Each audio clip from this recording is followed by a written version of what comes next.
Hi, welcome to my channel. My name is Lacey, and today on my vlog, I'd like to talk about something that happened to me in 2015, in the summer of 2015. Um, I I've always believed in extraterrestrial life, all my life. Like I always thought that definitely there were other beings and other people out there somewhere. They just weren't around here. That's what I thought. And anyway, so I've always had an interest in that, but I have never had an experience like this one. Of course, I've always seen the little, small but bigger than stars, little things like that. Those commonly seen UFOs high in the sky, things that you can't identify, and knowing that that wouldn't be a satellite, and because of its movement and stuff like that. Um, this is the most significant unknown craft sighting that I've ever had. Uh, it was one of the most shocking experiences of my life. So it's very short of a story. I was here in my apartment, sitting on my couch, which is usually where I tape from, but today I'm taping in my bedroom. Anyway, so I was sitting on my computer, and I remember that night I was watching TED Talks, and I was watching Russell Targ, actually. He's a physicist, and I believe it was a video on ESP and the science related to that. And anyway, so I'm sitting there, and out of the corner of my eye, I noticed a light in the sky, and a red light. And so I turned my head and looked, and there's picture windows just like here in my bedroom outside, and I saw a craft that was like this, with these in the front coming towards me and this in the back. And it was either really close and a medium-sized craft. Like, it was definitely bigger than a helicopter. The thing of it was, though, is that the lights on it, and I tried to get the red that it was, because it was like a really light, like it wasn't glowing bright enough to be really noticed. And the clouds that night, I remember, it was probably between 1 and 3 a.m. That's what I had written down. I know it was really late. I'm going to say around 2:30. I always, the town where I live in Ontario, Canada, uh, it's actually a UFO hotspot. And so there's actually quite a lot of people who have reported seeing things in the sky around here. And anyway, so I'll just get on with the story. So I see this thing in the sky, and okay, Salem, my kitten is playing with the curtains. Salem, no, buddy, thank you. He listens. He trills at me. He's a good boy. He listens. Um, it's my cat, Salem. He was just a year old in April. And I'm sorry, I don't mean to digress. I'm not really good at speaking on camera. This will probably be, well, it is my first public video that, I'm going to post in groups and things like that to share my experience. So yeah, right, back to the story. We'll just get on with it and finish it up. So I mean, these things happen really quickly. Like, you don't really have a lot of time, and the shock of it, the holy shit factor of it all, I just got right off the couch. From the couch to my balcony door, it's probably about 10-15 steps. I got out on the balcony, got to the railing, and I literally only had time to just watch it come right overhead of me and then disappear over my building. But right before it disappeared, so I'll show you again, down here is what I'm going to talk about, because this part here is what I'm going to talk about. So I had this feeling to put my thumb up in the air, and that I knew it would be able to help me figure out distance and size. I don't know. I just figured it would help. But the light was right around the edge of my thumb. And my building has 14 floors, and I'm on the 9th. And either to me, it was really high up and quite a good size, because these lights, oh, it was, you know, those dimmer switches that you have in living rooms where you can dim the lights or put them brighter or whatever. To me, it looked like they had turned down the power or dimmed the lighting a little bit. The clouds that night were really low. It was late, you know, and there was no sound at all, not even the wind. It was completely silent. And it was the whole event probably only lasted about 15 seconds. You know, I counted, you know, and it really wasn't that long. I didn't have long at all. The one thing that's kind of annoying, because when you have one of these experiences, you understand more, because at one point I had these thoughts too. At one point I thought, and this is honestly what I thought, and this was, you know, maybe when I was in my 20s, you know, whenever I think about it or whatever, because I'm 34. But I thought, yeah, okay, some people probably do get abducted by aliens. But for the most part, I thought that it was repressed trauma and stuff like that that comes out in an alien abduction story, you know, and that's how they deal with it. You know, they make up that because they can't deal with what actually happened. You know, that's much worse, or they're ashamed of, or whatever. So that's what I thought. Not all of it, but, you know, because there were so many people talking about it, and I mean, now I understand why these experiences can be traumatic. But yeah, I didn't have time to grab a camera. Like, the only thing I have is an old iPhone S4 that I don't use, and I haven't used in years. I don't even use a cell phone. I just don't have any need for them. And what I'm recording on right now is a RCA little tablet thing. I mean, it's good enough. It works good enough for now. I do plan on upgrading eventually. I've been trying to, but I just can't decide on what I want. And that's why you don't get it on film, and you don't get pictures and stuff. And even if I were to take pictures with this or the phone off the balcony, you can't see anything in the sky because the camera isn't good enough. You see like a little blip or whatever. I mean, it takes pictures of the moon. It looks terrible. So, I mean, I don't know. I have no idea what the craft was at all.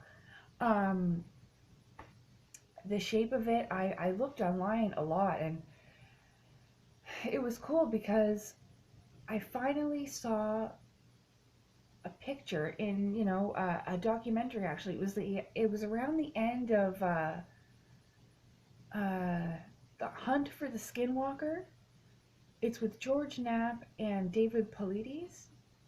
And he does like Missing 411 and stuff, and so they did this documentary. It's not that old. It's only been out the last couple months, I think. And around the end of that documentary, if you are paying attention at the pictures that he posts, it's right around the last 10-15 minutes of the documentary. There is a craft. Now, it's not the same color of lights, but I've only seen a very small amount of pictures that, and I have them saved, a couple of them on my computer, of this shape of craft. But the lights at the end of this documentary, the Hunt for the Skinwalker, I think that's what it's called. I posted the trailer for it on my Facebook today, because it's really good and I want people to watch it. But at the end, you see this shape, this three teardrop shape, and it has kind of like it's obviously camouflaged, but you can kind of see like a distortion, like it's a little bit shiny, but you can see the outline. It's glowing a little bit. You can definitely see, and I thought, holy crap, That's exactly the same shape as I saw, exactly the same. And that's one of the reasons why I decided to come out and start talking about these things, is because, you know, I just really wanted to be sure. You know, I knew that I saw something that I couldn't explain, that I looked for a really long time to be able to explain, and I only saw very few examples of it. If you watch that documentary and you see that picture at the end, you'll see what I'm talking about. I know, I didn't, and I was actually kind of relieved, but it's a lot of pressure, you know. This is an uncomfortable topic because it's so highly criticized and mocked. Um, but that's the truth. You know, it happened in the summer of 2015. I thought about it, ever since then. And I'm always looking to see if anybody else sees that too. So, I mean, if it was close up, it was probably only like a small couple passenger size craft. Salem, he's talking now. What's the matter, buddy? What? What'd you see? Oh my goodness. He talks all the time and trills and looks out the windows at birds, and it's nighttime now, so I don't know what he sees, but he sees something. But anyway, that's basically it. It like I said, it's disappointing when people, of course, I wish I did record it. I wish I did. I really do. And like I said, I haven't really had any good sightings since then. I've only had a few that are legitimately worth talking about. But this is one of them, and I just wanted to share that. I'm pretty sure I mentioned everything. Yeah, it was going at like a slow cruise, so I had enough time. I had enough time to there's no way it could have been any kind of toy drone or anything like that. It was way too big. Way too big for that. I mean, there's no way it was any. I wouldn't sit here and make a video saying, hey, I've seen a UFO, an unknown craft, something that I could not identify. I do not want attention, and I definitely don't want to sit here making a fool out of myself. But these are things that need to be talked about. We need to share these stories, because a lot of people have seen things. There's other people in my building that have seen things that they haven't been able to explain, and when they tell me the story, I knew exactly what it was. There's a lady on the a couple floors above me, and she saw, and I mean, she's 73 years old. She doesn't have the internet, she doesn't I don't think she has cable. She has an old TV, and she told me, she said, and she was, she was shy about it, but I was talking about this topic one time, and she said, I saw a flying saucer.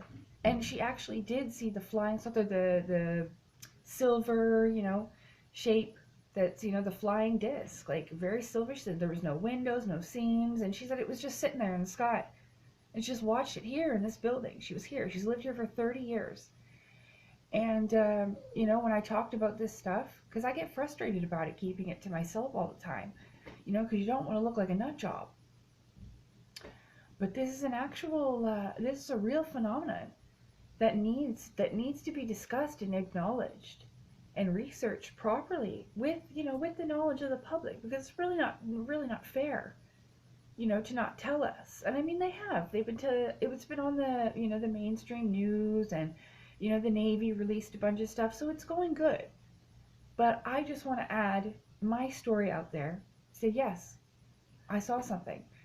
And it was a significant something.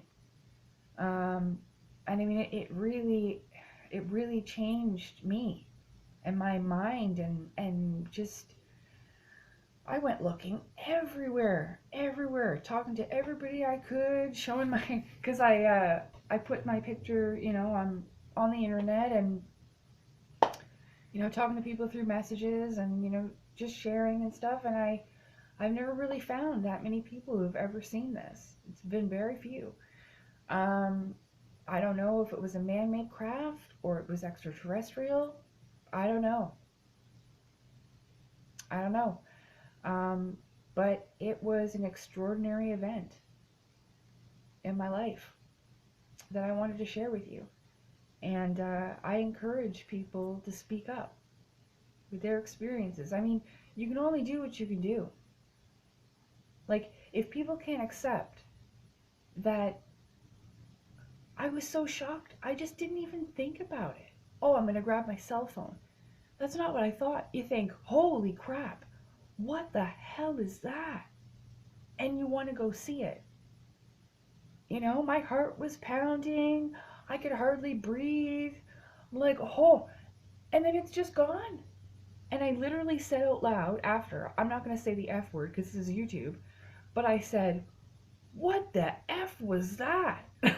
And I said it out loud, you know, hoping maybe somebody was on their balcony, but no, no one said anything. But yeah, it was really, really shocking. And the last thing you think about, you know, I'm not the type of person, like I just said, I don't use cell phones. I don't have that many people to communicate to spend, what, $60 a month on a stupid ass plan? Canadian cell phone plans are ridiculously expensive. Give me a break. You know, so anyway, it's long enough. I've said what I have to say. And thank you for watching. And I will have more videos in the future, sharing more of my experiences and other topics as well. And if you please would subscribe and like, that'd be great. If not, okay, that's fine too. I don't care. Either way, this is awesome with me. So take care and have a good night. And thanks again. I really appreciate it because I needed to get this out. You know, I needed to get it off my chest. I held it in for long enough. I made enough excuses keeping it back. But, you know, the more time that goes by and other people's stories and, you know, that did it for me. When I seen it in Skinwalker Ranch, you know, it took me a little bit of that documentary I was talking about, The Hunt for the Skinwalker. I knew, you know, it took me a little while, and I'm glad. I'm relieved. There, it's out. Take care. Bye. Thanks again.